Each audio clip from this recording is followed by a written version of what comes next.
পদ্মের উপরে বসে কীট পতঙ্গ খাওয়াটা মানায় না। মকরন্দ মধু আস্বাদনে ভ্রমর এটা জানে। এই জগতে যাদের লক্ষ্য উদ্দেশ্য শ্রীগুরু কৃপায়, শাস্ত্র কৃপায় স্থির হয়েছে, নির্দিষ্ট হয়েছে, তারা এই জগৎ সরোবরে ভক্তিময় আনন্দময় ভজনের মকরন্দ মধু পান করে আমোদিত হয়ে জীবন সার্থক করে। আমার মতো মাদিস জীব এ জগতের কামনা বাসনা দেহ ভোগ করে কীট পতঙ্গ অভিশাপ নিয়ে পতন হয়। এটি কি খুব আনন্দের কথা?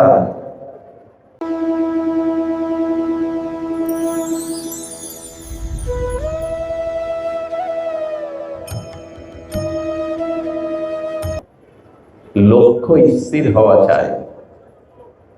আমাদের লক্ষ্য, মনুষ্য জীবনের একমাত্র লক্ষ্য ভগবান প্রাপ্তি। একটা অনুরোধের কথা বলি, যদি হৃদয়ে স্থান দিতেন এই আয়োজন সার্থক হতো।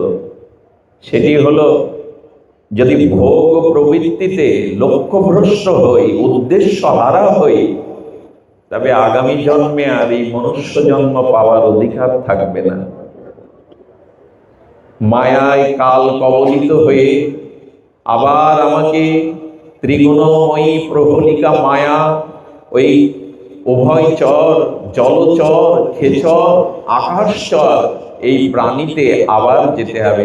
দেখুন, এই মনুষ্য জন্মকে যদি উদ্দেশ্যকে সফল না করতে পারি, জীবনের অত্যান্তিক শ্রেয় লক্ষ্যকে নির্ণয় না করতে পারি, তবে ভোগের দ্বারা আত্মস্খলন, আত্মপতন হলে আমি যদি আবার ওই পশুকুলে জন্মাই, মানুষ হওয়ার জন্য কত বছর অপেক্ষা করতে হবে জানেন?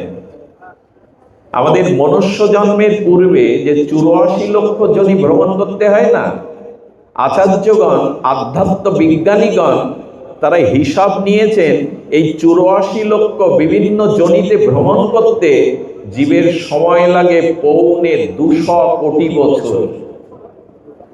সহ্য করতে পারবো তো তখন? যদি শৃগাল কুকুরে জন্ম হয়, আমার জন্তু জানোয়ার হয়ে জগতে আসি, বৃক্ষ লতা হয়ে, কৃমি কীট হয়ে আসি, 2.25 কোটি বছর, 30 লক্ষ পশুজনী, 20 লক্ষ বৃক্ষজনী, এইভাবে ঘুরতে ঘুরতে আবার যদি কখনো ভগবানের অশেষ কৃপা হয়, তখনই মনুষ্য জন্ম পাবো। তবে সেটা 2.25 কোটি বছর। জীব বিবর্তনে মনুষ্য শরীর, দুর্লভ শরীর পাওয়ার জন্য এতটা অপেক্ষা, কত ভাগ্য করে সেই জন্ম পেয়েছি।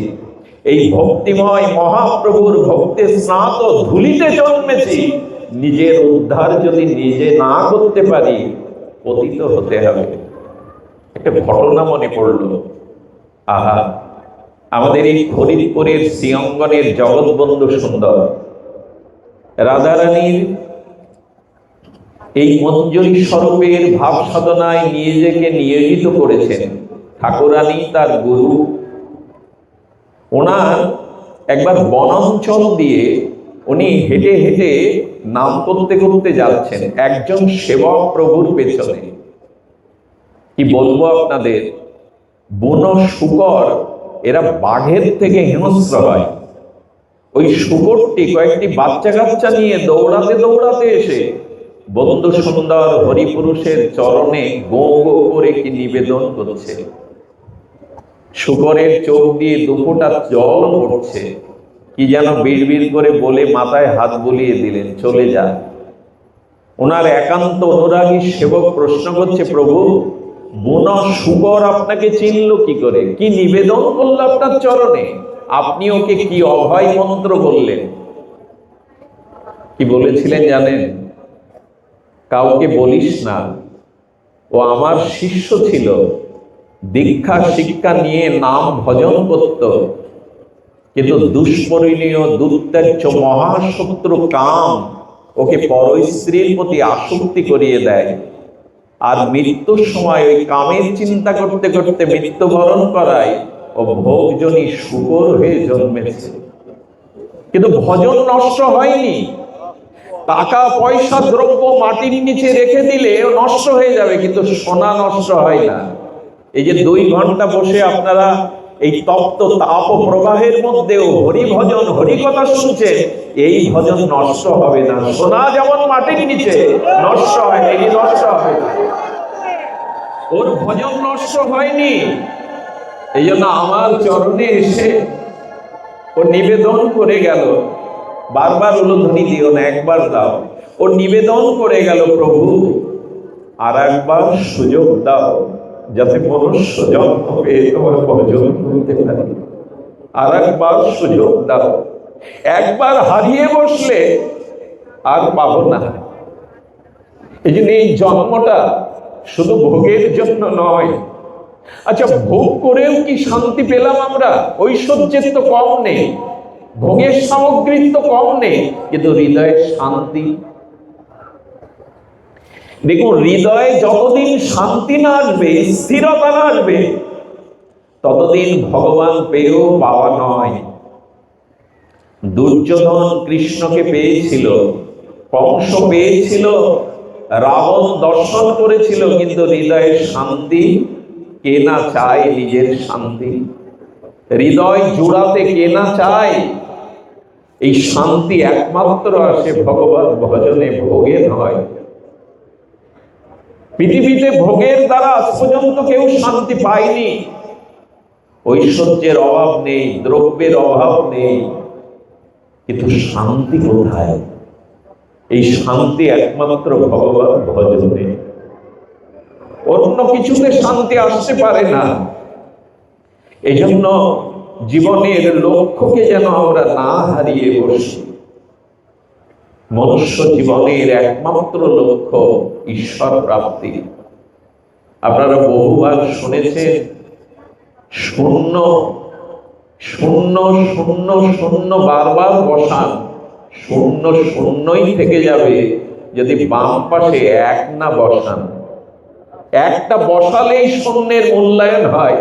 যার জীবনে ভগবত ভজন নাই, যার জীবনে সাধু সঙ্গ নাই, যার নিজের কল্যাণ করার অন্তাত্ত্বিক বাসনা নাই, তার জীবন শূন্যই বটে। ঈশ্বরকে জীবনে বসান, হৃদয়ের স্বর্গে পরম সচ্চিদানন্দ আনন্দকে হৃদয়ে বসান।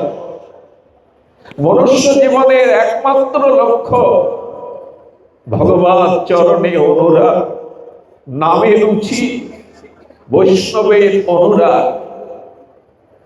এটি আমার আবেগের কথা নয়, এটি মনুষ্য জীবনের অত্যান্তিক লক্ষ্য।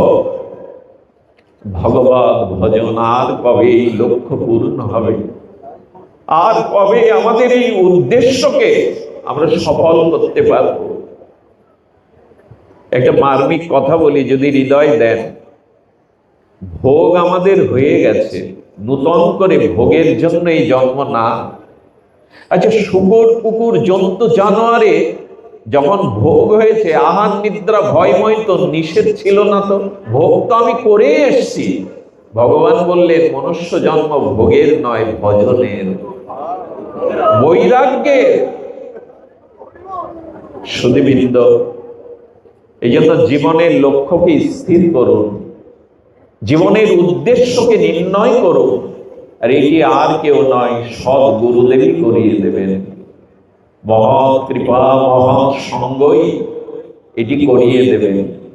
এই মনুষ্য জীবনের সব থেকে বড় দুর্লভতর বস্তু বৈকুণ্ঠ প্রিয় দর্শন।